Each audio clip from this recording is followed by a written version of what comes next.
So would you like to emboss and stencil? Let's try it out on the new small Merry Christmas die from Elizabeth Craft Designs.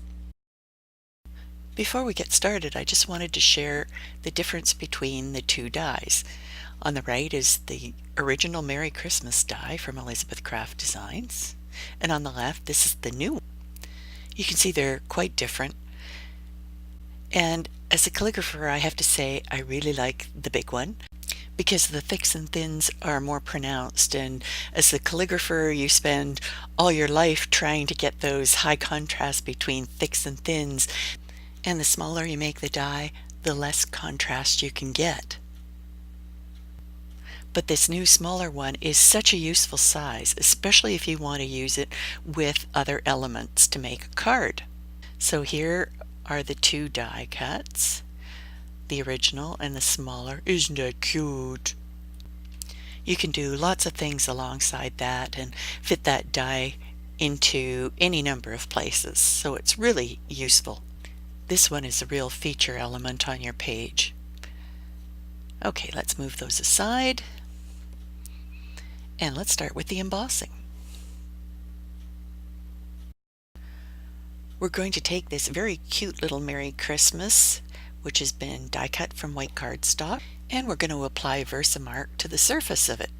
Now this stamp pad has been well used in a demo, but it'll work just fine.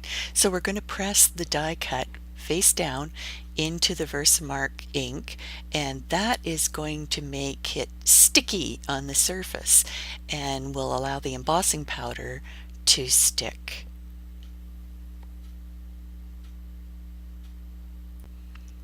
There we go. Now I wish we had smell-o-vision, because you wouldn't believe how good this embossing powder smells. It is called Spice Candy, and it's the aroma blend from Emerald Creek, and it smells just as good after it's been embossed. So let's sprinkle some on. The VersaMark will hold the embossing powder on the surface of the die cut.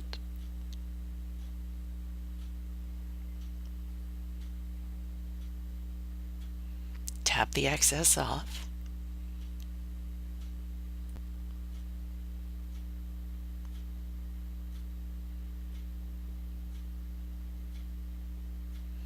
Pour the excess back in the container, and then we're going to put the lid on the container so we don't end up with a completely embossed tub of embossing powder.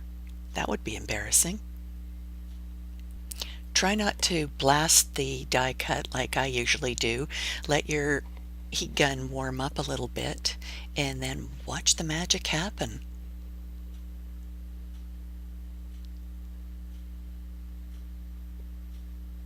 It's awesome. It begins to look like glass.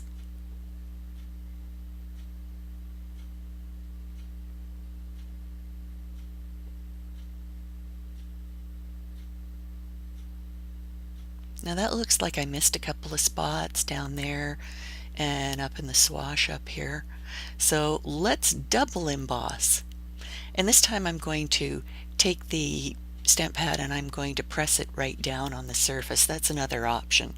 But if you do that, you do have to get rid of the piece of paper that you press down on, because otherwise you'll end up with embossing powder stuck all over your guard sheet, and that's not going to be fun. So get a fresh piece of paper and start the process over again. Now it takes a long time for the VersaMark to dry, so you don't have to rush.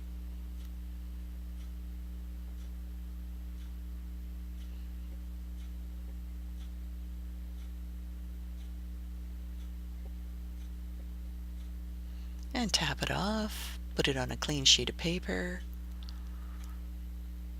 put the excess back into your container. That helps it stay where it's supposed to stay and not get blown all over your room. But that never happens.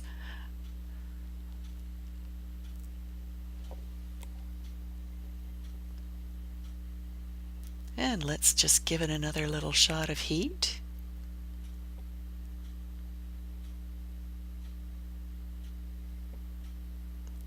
It's really amazing watching this happen because it just smooths out so beautifully.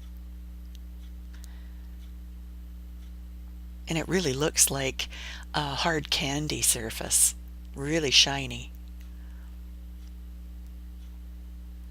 And it actually looks really dark here, but it's quite bright once it cools off.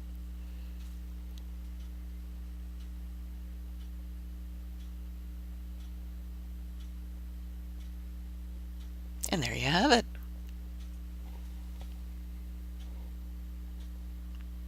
Now, next step. Let's do some stenciling. We'll move that out of the way. Now this is a piece of cardstock, just your everyday garden variety cardstock, and it's cut about 5 inches by just over 4, but we're going to trim it, so you want it a little larger. And we're going to take the Away with Words Flourished Frame stencil, and we're only going to use part of the stencil. We're going to use it as a border along the bottom of the cardstock. I've taped off part of the design just in case I get overzealous and the distress ink ends up where I don't want it.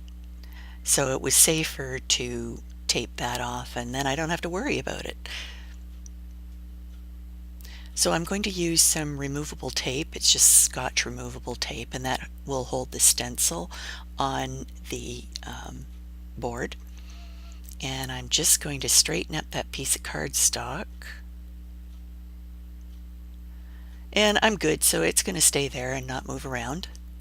And I'm going to use Ranger Tim Holtz Distress Ink. I used peeled paint for this project. And an ink blending tool if I can get the lid off. And then I'm just going to pounce. And I'm going to work my way around the design. Mostly pouncing, maybe a little bit of rubbing.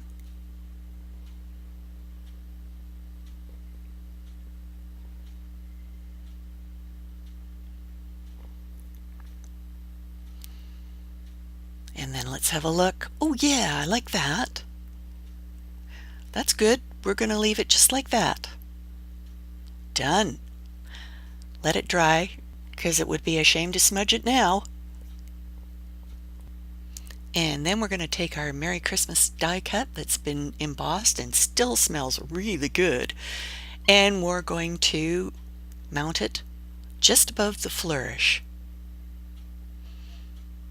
Just straightening it out, taking a few flakes off it, and I'm using the good old glue dots and my handy dandy tool, my fingernail, and I'm going to apply them a bit more because the embossing is kind of curved the die cut, so I'm going to apply more than usual adhesive. So one at each end and one in the middle, and probably some up at the top of the design and some on the flourishes, and curling those glue dots with my fingernails so that they don't show on the front side of the die cut.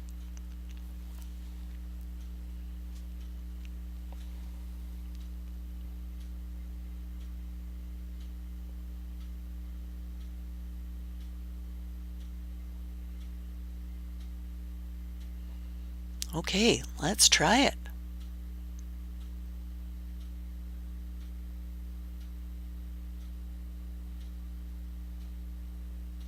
Now don't be afraid to put these flourishes pretty close. In fact, they could overlap. Just make sure your die cut is straight. And I do have a video on how to keep your die cut straight, so you might want to refer to that. I just winged it here and it worked out just fine. And I'm just going to add a little bit more adhesive under the Y there, and you can just kind of poke it in with your fingernail. Boy, those fingernails are so handy.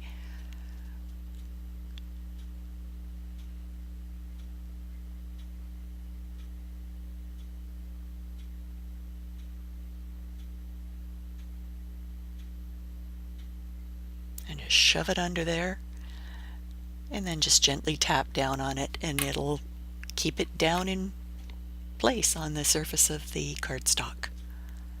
Okay, nice.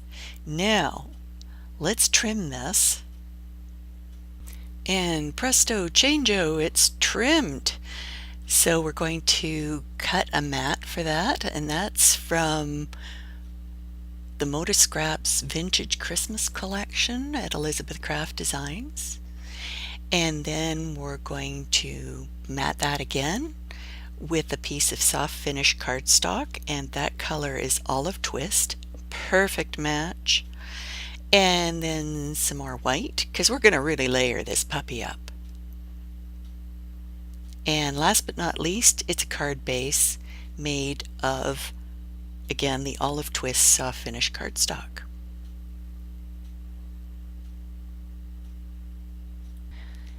And here we have our finished card, and it looks beautiful, and it's been put together with clear double-sided adhesive tape and a bit of foam tape to give it a bit of dimension, and it's all ready to go, and it looks gorgeous. Thanks for taking time out of your day to watch. I hope I've given you some ideas that you might not have had before, and I hope to see you here again next time. If you'd like to subscribe, just click the little subscribe button and ring the bell, because that way you'll get notified when new videos go online. Bye for now.